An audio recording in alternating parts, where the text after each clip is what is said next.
Assalomu alaykum qadri baland qadrdonlarim, sizlar bilan Xabarchi.uz kanalida O'zbekistonda va dunyoda kuzatiladigan so'nggi yangiliklar biz o'z ishimizni boshladik. Azizlar, xabarlarimizdan to'liq ma'lumot olish uchun videoni oxirigacha tomosha qiling.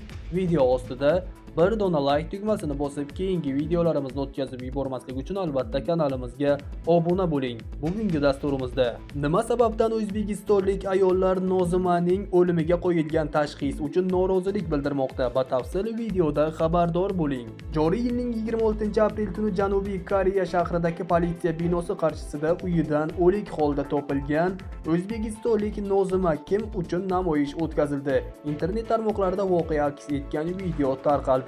Ma'lumotlarga ko'ra, namoyish bir necha o'zbekistonlik ayollar tomonidan 2 soat davomida o'tkazilgan. Namoyishda Anora ismli ayol faol ishtirok etgan. Marhumaning nomiga aytilayotgan so'zlar Koreya qonunchiligiga to'g'ri kelmaydi. Uning uyiga kirganlar marhumaning qonuniy turmush o'rtog'i emas. Marhumaning uyiga politsiya xodimlari, sud, tibbiy ekspertiza xodimlaridan boshqa hech kimga kirishga ruxsat berilmagan, deydi namoyish vaqtida Anora. Shuningdek, ayollar ularning marhumani qoralashga hech qanday huquqi yo'qligini aytgan. Tarqalgan videoda namoyishchilarga hujum qilishga urinish kuzatilgan. Hujum qilgan shaxs politsiya tomonidan to'xtatib qolingan. Eslatib o'tamiz, avvalroq Koreyaga ishlash maqsadida ketgan bir nafar bolaning onasi bo'lgan sirdaryolik 26 yoshli ayol Nozima uyidan o'lik holda topilgan edi. O'zbekiston Tashqi ishlar vazirligi matbuot xizmati Nozima o'z joniga qasd qilgani haqida bayonot berdi.